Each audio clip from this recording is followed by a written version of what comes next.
L'arôme de la terre humide et du café fraîchement moulu réveilla Elena ce matin-là à Oaxaca. Elle n'avait que 8 ans et, comme chaque jour, aidait sa mère à préparer des cléudas pour les vendre au marché. Malgré les années écoulées, ce souvenir restait aussi vivant qu'autrefois, les mains rugueuses de sa mère façonnant la pâte avec soin, tandis que son père chargeait des sacs de maïs à l'aube. « Ma fille, étudie, lui disait sa mère entre deux tâches, pour que tu ne finisses pas comme moi, avec les mains marquées par le comal. » Ce qui semblait être une journée ordinaire allait bouleverser son destin à jamais. Ce matin-là, ses parents prirent un bus en direction de Mexico pour acheter des marchandises pour leur commerce. Mais ce voyage n'atteignit jamais sa destination. Elena fut confiée à sa tante Carmen pendant qu'ils attendaient des nouvelles. 2 jours plus tard, des coups retentirent à la porte, annonçant la tragédie. Des officiers vinrent leur annoncer ce qui s'était passé. Les virages dangereux, la pluie battante et un chauffeur épuisé avaient provoqué un accident fatal. Une histoire aussi courante que déchirante. Les mois suivants furent un tourbillon de décisions et de visages bienveillants, tandis que les adultes prenaient les rênes de sa vie.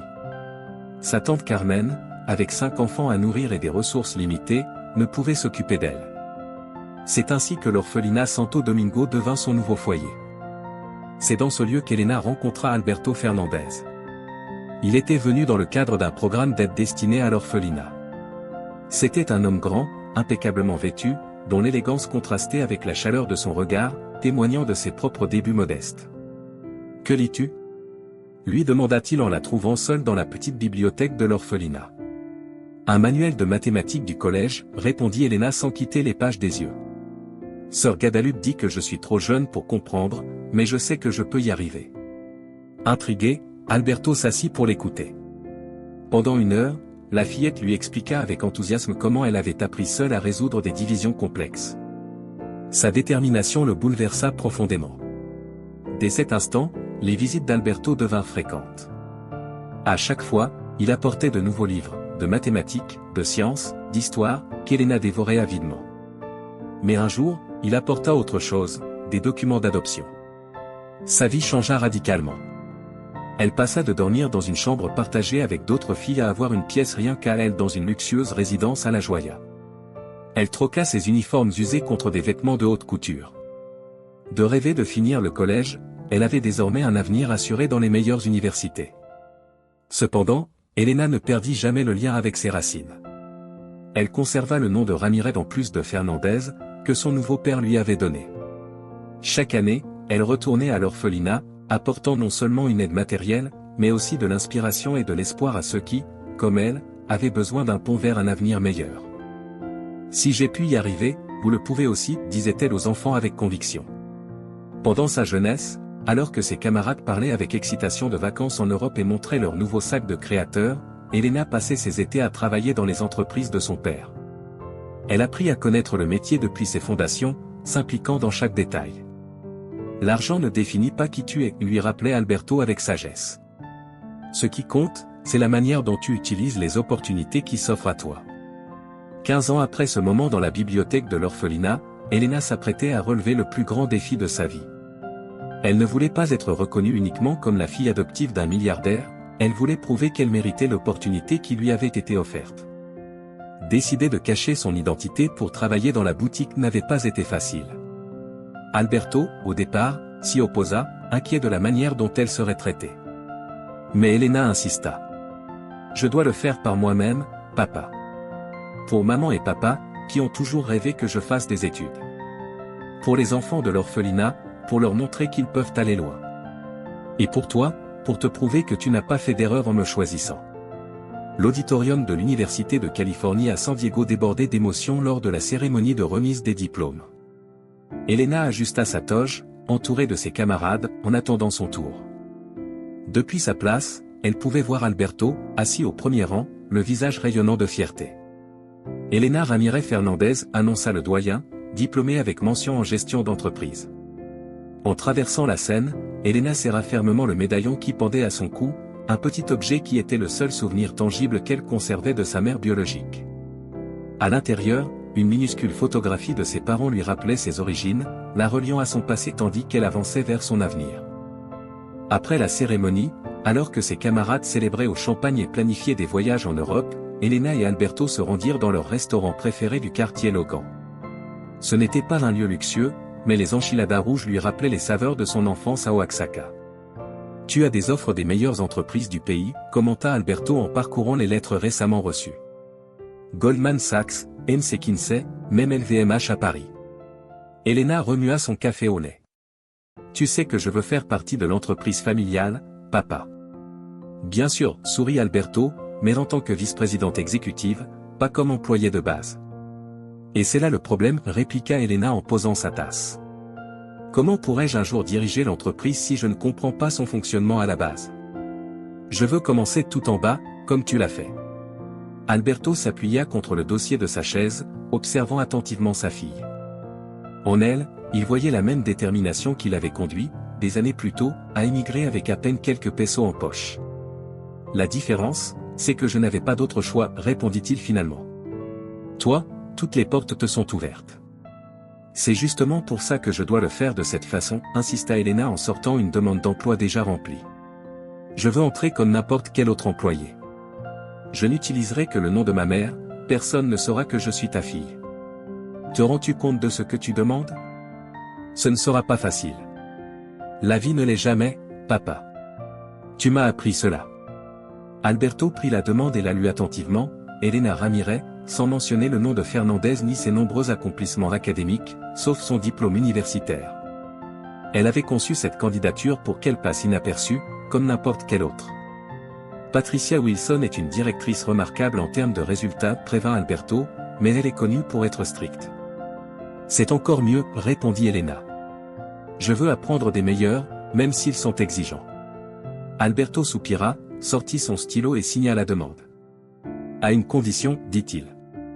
Si la situation devient trop difficile, promets-moi que tu me le diras. Je le promets, répondit Elena, croisant les doigts sous la table. En sortant du restaurant, Alberto l'arrêta. Ta mère serait fière de toi, dit-il à voix basse. Les deux? Elena le serra dans ses bras, essayant de retenir ses larmes. En silence, elle se fit une promesse, elle prouverait qu'elle méritait chaque opportunité que la vie lui avait offerte. Elle honorerait ses parents biologiques, ainsi que son père adoptif, et transformerait l'entreprise de l'intérieur. Ce qu'Elena ignorait, c'était que cette décision la confronterait à des défis bien plus grands qu'elle n'aurait pu imaginer, lui apprenant que les batailles les plus importantes ne sont pas toujours celles que l'on choisit, mais celles qui se présentent au moment où l'on s'y attend le moins. À 7h15 du matin, Elena franchit les portes de service de la boutique Fernandez. Elle avait décidé d'arriver 45 minutes avant son horaire, consciente que la ponctualité serait l'un des premiers aspects sur lesquels elle serait jugée. La boutique était encore calme, les lumières à peine allumées, les vitrines couvertes, et le seul bruit était le bourdonnement de la climatisation. Un agent de sécurité l'accompagna jusqu'à la zone du personnel, où elle trouva son casier, le numéro 23, situé à l'extrémité la plus éloignée de l'entrée. Ramirez, c'est bien ça. Une voix ferme interrompit le silence du vestiaire désert.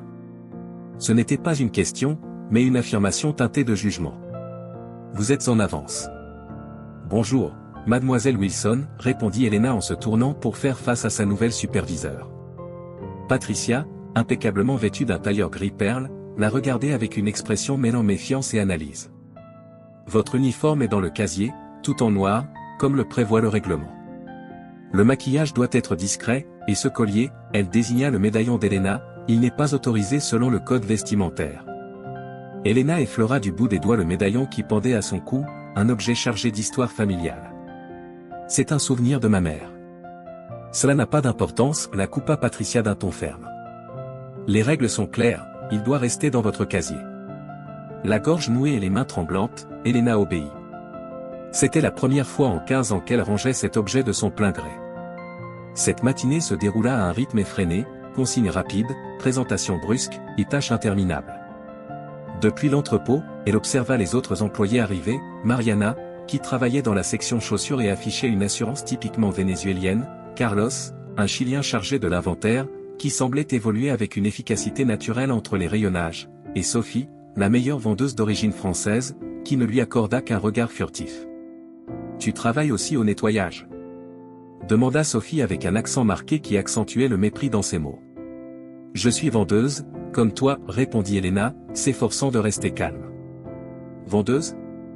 Sophie jeta un regard significatif vers Patricia avant d'ajouter, avec un sourire empreint d'ironie. Intéressant. Peu après, Patricia assigna une tâche précise à Elena, réorganiser l'entrepôt. Puisque vous avez de l'expérience en organisation, vous devriez vous en sortir sans problème, dit-elle, laissant entendre qu'elle considérait Elena plus apte aux tâches manuelles qu'à la vente. Plongée parmi les cartons et les portants, Elena trouva un allié inattendu en Carlos. Ne t'inquiète pas pour ce qu'ils disent, lui murmura-t-il en l'aidant avec une boîte lourde. Nous, les Latinos, on passe tous par là au début. Au début ? Demanda Elena, intriguée. Oui, jusqu'à ce qu'on vende plus que, répondit-il avec un sourire mêlant défi et fierté. Ensuite, il trouve une autre raison de nous sous-estimer. Aux environs de midi, une cliente arriva à la recherche d'un sac spécifique. Sophie était occupée et Patricia au téléphone. Se remémorant les modèles du catalogue qu'elle avait minutieusement appris, Elena s'avança pour l'aider. Vous cherchez peut-être le modèle de la collection Célestiale en bleu marine ? Demanda-t-elle avec assurance. En moins de 30 minutes, la cliente quitta la boutique avec 3 sacs et un large sourire. Patricia, qui avait terminé son appel, observa la scène avec un mélange d'incrédulité et d'agacement. Ramirez, les ventes sont réservées aux vendeuses expérimentées. Vous devriez vous concentrer sur le maintien de l'ordre dans la boutique. Elena acquiesça, bien qu'elle sache au fond d'elle-même que cette vente était bien plus qu'une simple transaction. C'était la preuve qu'elle pouvait exceller dans son travail. En fin de journée, tandis qu'elle rangeait son uniforme dans son casier, elle reprit son médaillon et le remit à son cou. En se regardant dans le petit miroir, elle vit non seulement son reflet, mais aussi celui de sa mère. « Patience, se murmura-t-elle. Rome ne s'est pas construite en un jour. » Son téléphone vibra avec un message d'Alberto. « Comment s'est passée ta première journée ?» demandait-il. « Tout va bien, papa. » Première journée terminée, répondit-elle, omettant les détails qu'elle savait susceptibles de l'inquiéter. Elle sortit par la porte de service alors que le soleil teintait l'horizon d'une lueur dorée. Elle savait que son véritable défi ne faisait que commencer. Au fil des jours, sa routine devint méticuleuse. À 7h15, elle était déjà à la boutique, retirait son médaillon, enfilait l'uniforme noir et commençait sa journée. Un matin, Patricia annonça d'un ton grave. La nouvelle collection Célestiale est arrivée avec des défauts. Chaque pièce doit être inspectée. Ramirez, occupez-vous. L'entrepôt devint le refuge officieux d'Elena. Entre des boîtes de chaussures et des sacs exclusifs, elle commença à observer les moindres détails du fonctionnement de la boutique. Grâce à ses années d'études, elle repéra des inefficacités dans la gestion des stocks, des schémas dans les achats des clients, et des améliorations possibles dans l'organisation. Carlos, souvent, venait la rejoindre pendant la pause déjeuner, partageant des histoires tout en dégustant des empanadas faites maison. « Tu savais que Patricia a refusé ma candidature pour être vendeur 3 fois ?» dit-il un jour. Selon elle, mon accent n'était pas adapté pour servir des clients premium. « Comment as-tu réussi à la convaincre ?» demanda Elena, intriguée. Le superviseur régional m'a remarqué dans l'entrepôt. Il s'avère que je parle 4 langues et que j'ai de l'expérience en logistique. Patricia n'a pas eu le choix. La boutique, avec ses murs de verre, masquait une structure hiérarchique rigide mais palpable. Les vendeuses comme Sophie s'occupaient des clients les plus prestigieux, tandis que Mariana, malgré son expérience, n'avait droit qu'aux clients réguliers. Quant aux employés latinos, ils restaient souvent confinés à l'entrepôt, au ménage ou à la maintenance. Elena remarquait comment Patricia dirigeait les opérations avec fermeté, mais aussi avec un favoritisme évident. Les meilleures commissions, les horaires les plus confortables et les vacances privilégiées revenaient toujours aux vendeuses non latines. Un après-midi, alors qu'elle organisait l'inventaire, elle entendit Patricia parler au téléphone. « Bien sûr que nous maintenons les standards de la marque, Monsieur Fernandez. Notre personnel reflète l'exclusivité attendue par nos clients. » Elena serra les poings en reconnaissant la voix de son père à l'autre bout du fil. Bien qu'il lui ait promis de ne pas l'intervenir, elle savait qu'il le faisait pour lui offrir l'occasion de prouver sa valeur par elle-même. Les semaines passèrent, et tandis que ses mains s'endurcissaient à force de manipuler des boîtes, son esprit absorbait chaque détail sur le fonctionnement de la boutique. Elena observait comment certains clients étaient discrètement orientés vers des vendeurs en fonction de leur apparence, comment certains produits étaient réservés à des profils spécifiques, et comment les idées des employés latinos étaient rarement prises en compte dans les réunions importantes. « Pourquoi continues-tu à travailler ici ?»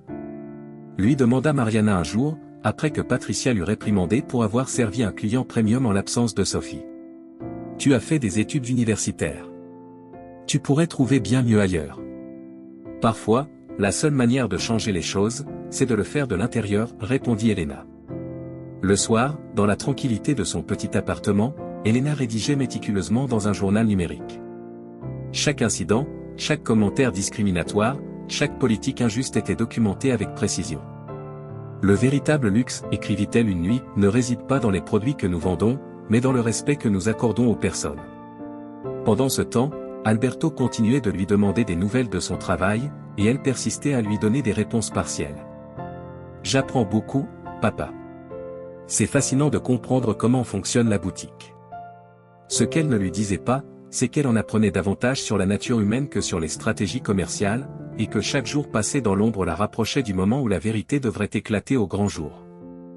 Les rumeurs commencèrent un matin, lorsqu'Elena corrigea discrètement Sophie sur les spécifications d'un sac de la nouvelle collection.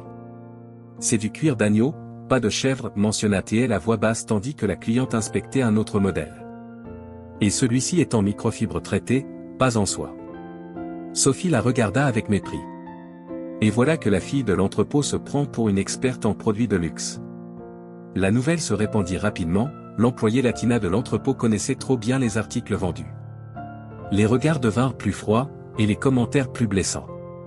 Elle devait sûrement travailler dans l'une de ces boutiques de contrefaçon, insinua Sophie durant le déjeuner, s'assurant qu'Elena l'entende. Patricia commença à l'observer de plus près. Lors d'une réunion matinale, elle lui posa une question directe. « Ramirez, où as-tu dit que tu avais étudié ?»« À l'USSD, répondit Elena calmement. « Administration des affaires ? Avec une bourse, je suppose ?»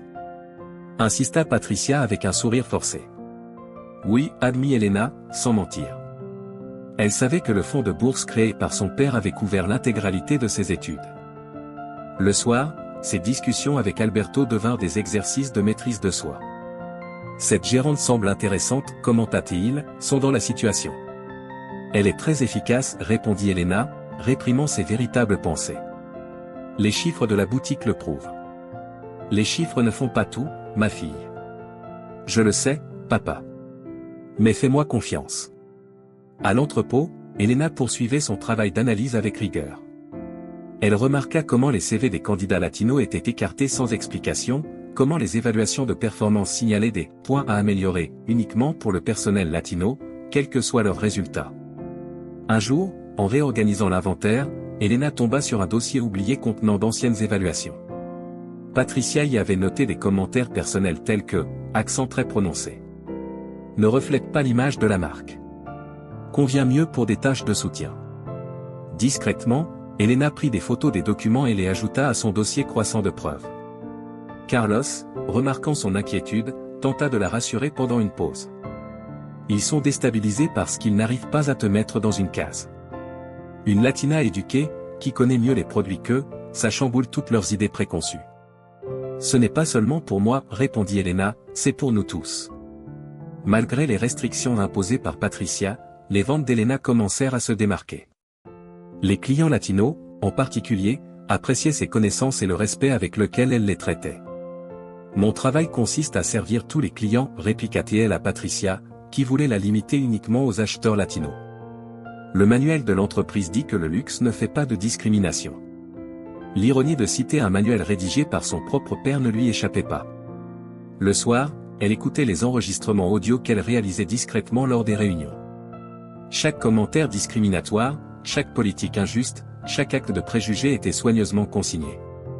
La vérité finit toujours par éclater, lui avait un jour dit sa mère biologique. Il suffit d'attendre le bon moment. Ce moment approchait. Elena le ressentait dans l'atmosphère pesante de la boutique, dans les regards méfiants et les murmures qui semblaient la suivre comme des ombres entre les rayons de luxe. L'orage était sur le point d'éclater, et bientôt, tout le monde découvrirait que le vrai pouvoir ne réside ni dans un titre ni dans un nom de famille, mais dans la vérité que l'on choisit de défendre. Un Mercedes-Benz noir s'arrêta devant la boutique à 11 heures précises. Luciana Montalvan, épouse de l'ambassadeur d'Argentine, connue autant pour son goût raffiné que pour son caractère exigeant, descendit de la voiture. Sophie est en pause, murmura Patricia, visiblement nerveuse. Madame Montalvan, cliente VIP habituée à dépenser des sommes considérables à chaque visite, franchit la porte avec assurance. Elena, qui était en train de réorganiser une vitrine proche, l'a reconnue immédiatement. Elle avait étudié les profils des principaux clients comme partie de sa préparation. « Je veux voir toute la nouvelle collection, maintenant » exigea la cliente. Patricia, mal à l'aise, chercha des yeux quelqu'un de disponible. Toutes les autres vendeuses étaient occupées, et à contre-séhure, elle appela. « Ramiret, occupe-toi de Madame Montalvan pendant que je retrouve Sophie. » Elena laissa ce qu'elle faisait et s'approcha avec assurance. « Bonjour, Madame Montalvan. Vous êtes intéressée par les nouveaux modèles de Gabriel Morrison ?» demanda-t-elle avec un sourire professionnel. La cliente la regarda avec curiosité. « Vous connaissez cette collection ? » « Bien sûr. Elle s'inspire des voyages de Morrison en Patagonie.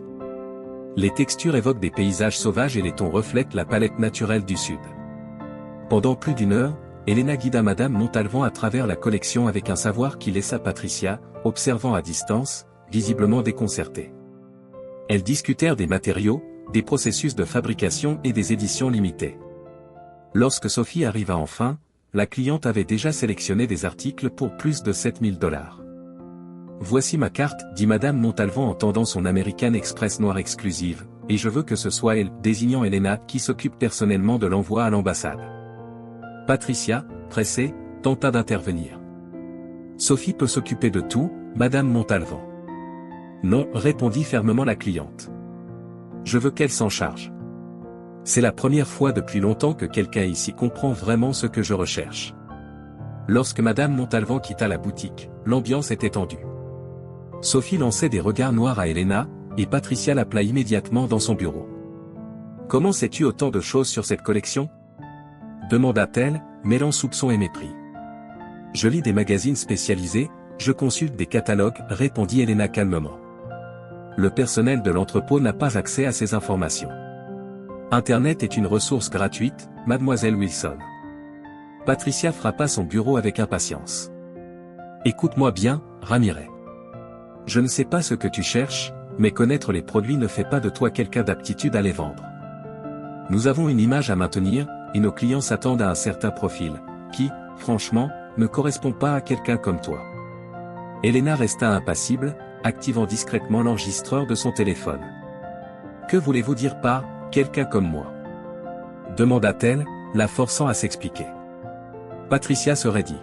« Ne me fais pas dire ce que je n'ai pas dit. Je veux simplement dire qu'il y a des rôles plus appropriés pour certaines personnes. » Elena se leva lentement, son regard plein d'assurance. « Êtes-vous vraiment certaine de votre position, Mademoiselle Wilson ? Est-ce une menace ? » répliqua Patricia, les yeux plissés. « Non, juste une question sur vos critères professionnels. » En sortant du bureau, Elena envoya un message à son père. « Tout est prêt. J'ai les preuves. » La réponse arriva rapidement. « Es-tu absolument sûr ? » Oui. C'est le moment. L'effet Montalvan, comme Carlos l'avait surnommé, modifia la dynamique au sein de la boutique. La fissure dans la façade de perfection commençait à s'élargir. On dit que Patricia a eu une réunion urgente avec le superviseur régional, murmura Mariana en vérifiant l'inventaire. Apparemment, Madame Montalvan a appelé le siège pour féliciter le service qu'elle a reçu. Elena continua son travail sans montrer la moindre réaction. Elle savait exactement pourquoi cette réunion avait été convoquée. Son père avait commencé à manœuvrer stratégiquement. Patricia revint, l'air bouleversé, et sa première décision fut d'imposer de nouvelles règles. À partir d'aujourd'hui, annonça-t-elle lors de la réunion du personnel, tous les employés de soutien resteront exclusivement dans leurs zones assignées pendant les heures d'ouverture. La mesure était clairement une tentative de tenir Elena et d'autres employés latinos à l'écart des clients. Ce n'est pas de la discrimination ? demanda Carlos ouvertement. C'est simplement de l'organisation, répondit Patricia froidement. Chacun doit remplir son rôle. Comme à son habitude, Elena activa discrètement son enregistreur. Chaque nouvelle règle restrictive, chaque commentaire empreint de préjugés, chaque acte discriminatoire était soigneusement documenté. Pendant le déjeuner, Sophie montra fièrement sa dernière commission. « Voilà comment on traite les clients VIP » lança-t-elle, adressant un regard direct à Elena, avec classe. « Avec des préjugés » murmura Carlos. Les tensions montèrent rapidement lorsqu'un groupe de clients argentins, proche de Madame Montalvan, entra dans la boutique en demandant spécifiquement Elena. Je suis désolé, leur annonça Patricia, mademoiselle Ramirez est occupée à des tâches d'inventaire. Nous pouvons attendre, répondit l'une des clientes.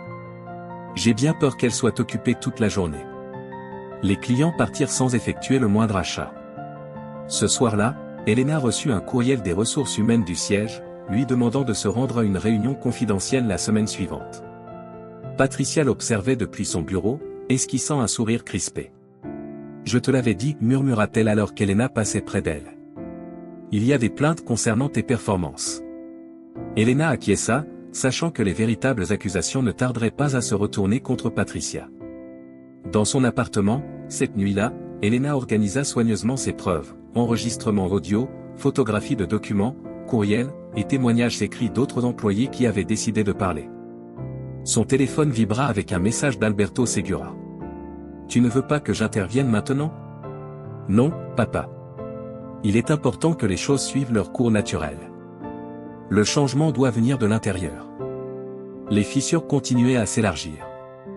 Mariana déposa une plainte officielle pour discrimination salariale. Carlos rassembla des preuves de promotion injustement refusées. D'autres employés commencèrent à murmurer, à questionner, et à résister subtilement. Patricia répondit en durcissant encore davantage les règles, sans se rendre compte que chaque nouvelle restriction ne faisait que renforcer le dossier contre elle. Parfois, écrivit Elena dans son journal ce soir-là, le système doit complètement s'effondrer avant de pouvoir être reconstruit. Les fissures ne sont pas des signes de faiblesse, mais des ouvertures par lesquelles la lumière pénètre. La tempête parfaite approchait, et Elena savait qu'elle serait témoin, en première ligne, de la façon dont un système enraciné dans les préjugés commencerait à s'effondrer sous le poids de sa propre discrimination.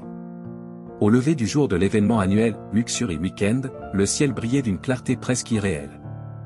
Au cœur du quartier, Fernandez Luxury se distinguait comme l'une des boutiques les plus prestigieuses. « Je veux que tout le personnel soit à son meilleur », avait annoncé Patricia la veille. « Sophie, tu t'occuperas des clients VIP. Mariana, de la zone générale. Ramirez, l'entrepôt, comme d'habitude. » Exactement. Et veille à ne pas être vu. L'événement commença à 10 heures précises. La boutique étincelait, chaque vitrine soigneusement agencée, chaque détail parfaitement en place. L'élite de San Diego commença à arriver, une coupe de champagne à la main. Aux alentours de 11h30, Madame Montalvan fit son apparition, accompagnée d'un groupe d'amis issus de la communauté diplomatique latino-américaine. « Où est Elena ?» demanda-t-elle immédiatement. « La jeune femme qui m'a aidé la dernière fois. » Patricia intervint avec son sourire le plus professionnel. « Je crains qu'elle ne soit occupée avec des tâches administratives, mais Sophie se fera un plaisir de vous assister. » « Non, interrompit Madame Montalvan avec fermeté. « Nous voulons qu'Elena nous accompagne. Mes amis sont venus sur ses recommandations. » Le visage de Patricia se durcit.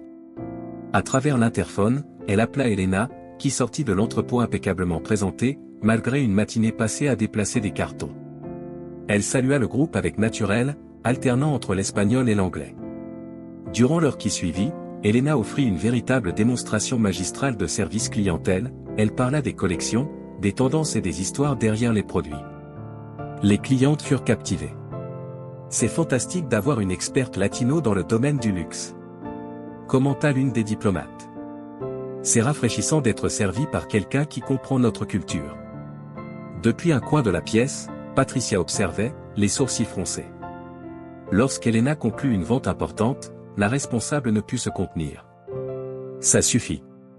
s'écria-t-elle, élevant la voix au-delà du niveau acceptable. « Ramirez, retourne immédiatement à l'entrepôt. » Les clientes se figèrent. Elena resta calme. « Je suis en pleine vente, mademoiselle Wilson. » « Peu importe. Ta place n'est pas ici à prétendre être ce que tu n'es pas. » « Et que suis-je censé prétendre être, exactement ?» résonna une voix grave depuis l'entrée. L'atmosphère se figea. Alberto Fernandez, impeccable dans son costume italien caractéristique, observait la scène avec le calme de celui qui maîtrise toute situation. Patricia pâlit instantanément.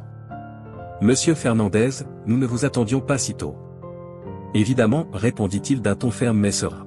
« Continuez, je vous en prie. Qu'est-ce que ma fille est censée prétendre être, selon vous ?» Un silence absolu envahit la pièce. Les clientes regardaient la scène, stupéfaites. Sophie laissa tomber la tablette qu'elle tenait, tandis que Patricia semblait avoir vu un fantôme. Votre fille ? Balbutia-t-elle. Elena fit un pas en avant, se redressant avec assurance. Fernandez se présenta-t-elle d'une voix claire. Et je crois, mademoiselle Wilson, que nous avons une discussion à avoir sur les politiques du personnel. Les minutes qui suivirent dans la boutique se déroulèrent dans un silence irréel, uniquement troublé par le léger bourdonnement de la climatisation et le tintement sporadique des coupes oubliées. Mesdames, Alberto s'adressa aux clientes avec son élégance caractéristique, veuillez excuser cette interruption. Elena, pouvez-vous continuer à les assister ? Patricia, Sophie, accompagnez-moi dans mon bureau. Maintenant. Le deuxième étage du bâtiment abritait le bureau régional de Fernandez Luxury. Bien qu'Alberto l'utilisât rarement, il était aujourd'hui reconnaissant de l'avoir à disposition. Asseyez-vous, ordonna-t-il d'une voix ferme mais mesurée. Patricia tenta de prendre la parole en premier. Monsieur Fernandez, permettez-moi d'expliquer. Non, vous ne pouvez pas, l'interrompit Alberto en posant un dossier sur le bureau, mais ma fille, elle, peut. Elena ? Elle a documenté en détail chaque cas de discrimination dans cette boutique au cours des 3 derniers mois. Alberto ouvrit le dossier et commença à en sortir des documents, des évaluations manipulées, des commissions détournées, des politiques conçues pour garder le personnel latino à distance des clients, des courriels évoquant la nécessité de protéger une certaine image, et même des enregistrements de remarques offensantes.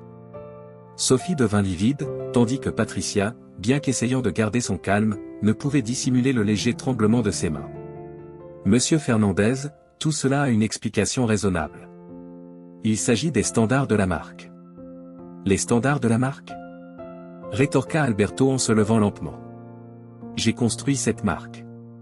Chaque boutique, chaque produit, chaque règle. Et savez-vous pourquoi j'ai réussi ? Parce qu'il y a 30 ans, quelqu'un m'a donné une chance alors que personne d'autre ne le voulait. Un immigré mexicain vendant du luxe, ce n'est pas l'image appropriée, disait-on à l'époque. Les mêmes mots que vous utilisez aujourd'hui. Il se dirigea vers la fenêtre et observa la baie de la Joya. Savez-vous pourquoi j'ai envoyé Elena travailler ici sans révéler son identité ? Parce que je voulais savoir si nous avions vraiment créé une entreprise inclusive ou si nous faisions simplement semblant. Mais vous nous avez trompés, protesta Sophie. Non, répondit Alberto fermement. Elle vous a simplement permis de montrer qui vous êtes vraiment. Chaque décision, chaque politique, chaque commentaire que vous avez fait était un choix. À ce moment-là, la porte s'ouvrit. Le directeur des ressources humaines et le conseiller juridique de l'entreprise entrèrent en silence. Les politiques antidiscrimination de Fernandez Luxury ne sont pas de simples suggestions, poursuivit Alberto. Elles représentent l'essence même de ce que nous défendons. Ou du moins, ce que nous devrions défendre. Patricia finit par parler. Allons-nous être licenciés ? Non, répondit-il calmement. Ce serait trop facile. À la place, vous allez apprendre. Vous allez changer. Sinon, oui, vous serez renvoyé. Le directeur des ressources humaines s'avança avec 2 dossiers à la main. Nouveau programme de formation sur la diversité et l'inclusion. 3 mois, temps plein. Ce n'est pas optionnel. Et Elena ? Murmura Sophie. Ma fille a gagné sa place grâce à son travail acharné. Ce mois-ci, ses ventes ont dépassé celles de tous les autres employés, malgré les obstacles que vous lui avez imposés. Alberto tourna à nouveau son regard vers la fenêtre. Vous pouvez partir. Les ressources humaines vous contacteront demain avec les détails de votre formation. Une fois la porte refermée derrière elle, Alberto relâcha ses épaules, comme si un lourd fardeau venait de s'envoler. La vérité était enfin exposée, mais ce n'était que le début du changement nécessaire pour son entreprise. Dans la salle de réunion principale de Fernandez Luxury, le silence était assourdissant.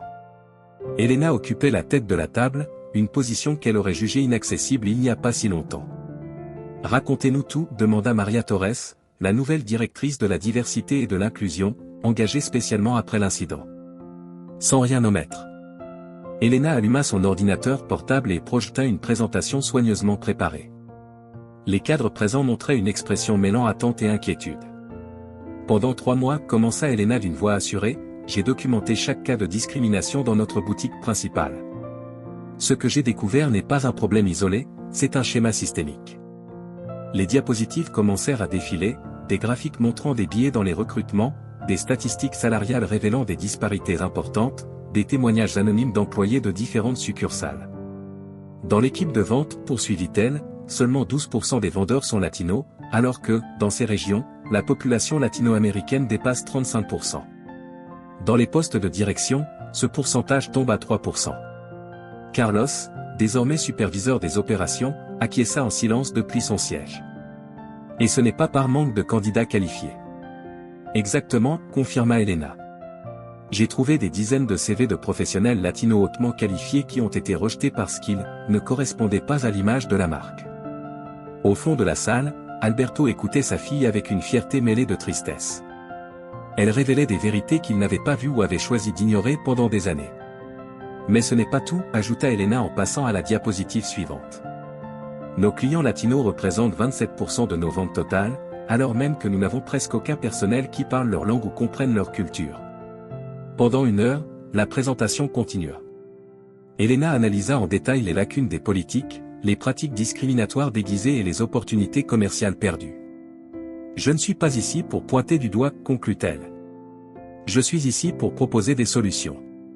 Son plan comprenait un programme complet, nouveau recrutement dans les universités hispaniques, mentorat pour les employés latinos, révision des politiques de promotion et formation obligatoire sur la sensibilité culturelle. Le luxe n'a ni couleur, ni accent, ni origine, déclara-t-elle avec conviction. Mais le talent, lui, a un visage. Et nous avons ignoré trop de ces visages. Quand elle eut fini, Maria Torres prit la parole en premier. Cela dépasse un simple effort pour promouvoir la diversité. Nous parlons ici d'un changement culturel profond et transformateur. Exactement, répondit Elena. Et j'ai une stratégie pour le concrétiser. Les 2 heures suivantes furent consacrées à explorer les détails du plan. Elena répondit à chaque question, anticipa les objections et proposa des solutions aux défis soulevés. À la fin de la réunion, Alberto se leva. Ma fille n'a pas seulement mis en lumière un problème, dit-il. Elle nous a montré la voie à suivre. La vraie question est, avons-nous le courage de l'emprunter? La réponse fut unanime. Le changement commencerait immédiatement. Alors que les cadres quittaient la salle, Elena resta à sa place, se remémorant les paroles de sa mère biologique, « Ta voix est ta plus grande force ». Aujourd'hui, cette voix avait enfin été entendue. Et ce n'était que le début. La nouvelle se répandit dans Fernandez Luxury comme un écho imparable. Les gros titres de médias tels que Women's Wear Daily et Business of Fashion ne tardèrent pas, une héritière latino-américaine défie les pratiques discriminatoires dans l'industrie du luxe, et Fernandez Luxury annonce une révolution culturelle. Depuis son nouveau bureau aux 15 étages, Elena observait comment l'entreprise fondée par son père entamait sa transformation la plus importante depuis des décennies. Les réseaux sociaux sont en ébullition, annonça Daniela Vega, la nouvelle directrice de communication, en entrant avec une tablette à la main. Le hashtag luxe sans préjugés est en tendance. Pour le meilleur ou pour le pire? Demanda Elena, bien qu'elle devina déjà la réponse. Les deux. Certains clients traditionnels menacent de ne plus acheter chez nous, mais les nouvelles générations applaudissent l'initiative. De plus, les ventes augmentent. La réalité, comme toujours, était bien plus complexe qu'un simple titre. Patricia Wilson avait surpris tout le monde en acceptant de participer au programme de formation avec une attitude ouverte. Bien que Sofia ait choisi de démissionner, d'autres vendeuses avaient accueilli les changements avec enthousiasme.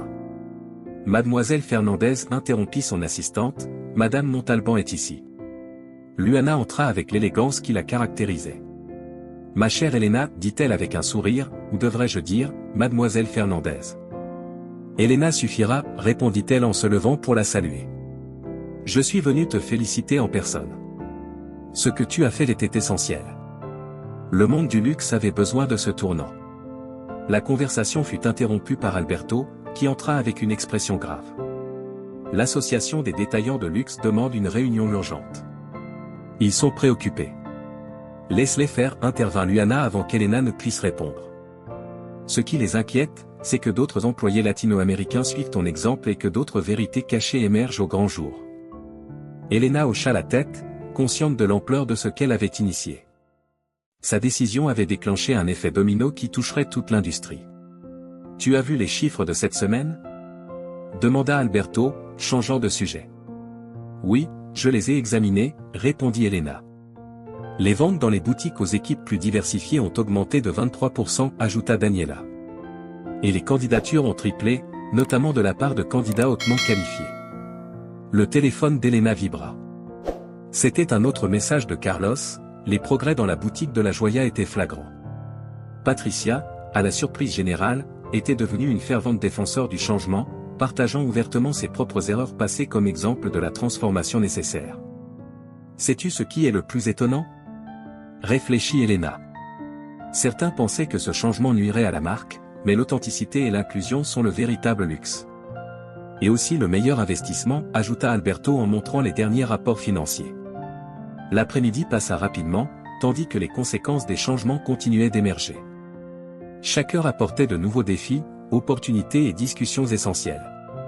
Elena s'arrêta devant la baie vitrée de son bureau, touchant instinctivement le médaillon qui lui rappelait sa mère. Les vérités récemment révélées étaient comme des pierres jetées dans l'eau, les vagues continueraient de s'étendre bien après l'impact initial. Et elle était prête à les affronter une par une.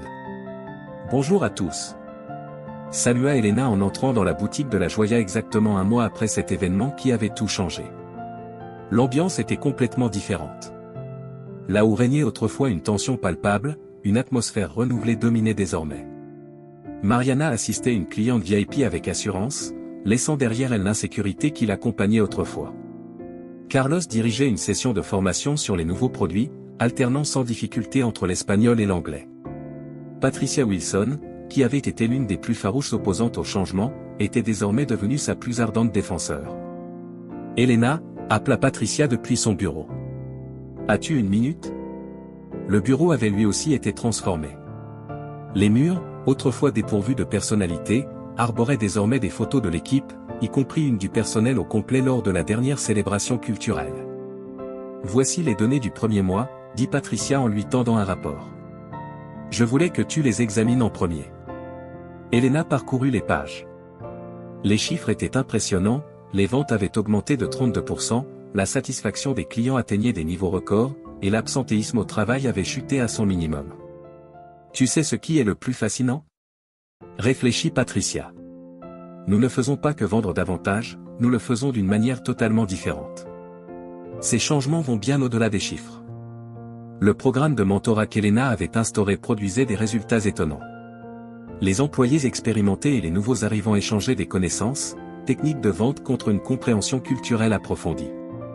Maria, qui travaille dans le nettoyage, m'apprend l'espagnol, confessa Patricia avec un sourire timide.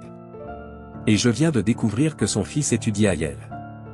Après tant d'années à travailler ensemble, je n'avais jamais pris le temps de vraiment la connaître. L'interphone interrompit la conversation. Un groupe de cadres d'une entreprise concurrente venait d'arriver pour observer les changements en cours. « Veux-tu que je les accueille ?» proposa Patricia. « Non, » répondit Elena.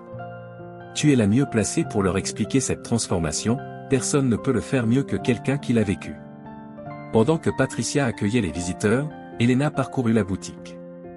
Ses pas la menèrent à la section des créateurs émergents, où les œuvres d'artisans latinos côtoyaient les marques de luxe traditionnelles. Qui aurait pensé que les pulls faits à la main à Oaxaca se vendraient mieux que ceux fabriqués en Italie? Lança Carlos en s'approchant d'elle. Des éclats de rire provenant de la salle de repos attirèrent leur attention. Là, une vendeuse chevronnée partageait son déjeuner avec une nouvelle employée latino-américaine, brisant les barrières tacites qui séparaient auparavant les employés.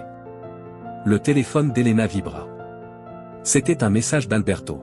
« Prête pour la réunion du conseil d'administration demain ?» « Prête », répondit-elle avec détermination. Les changements opérés dans la boutique n'étaient qu'un début. Le lendemain, Elena présenterait sa proposition pour étendre cette transformation à toute l'entreprise.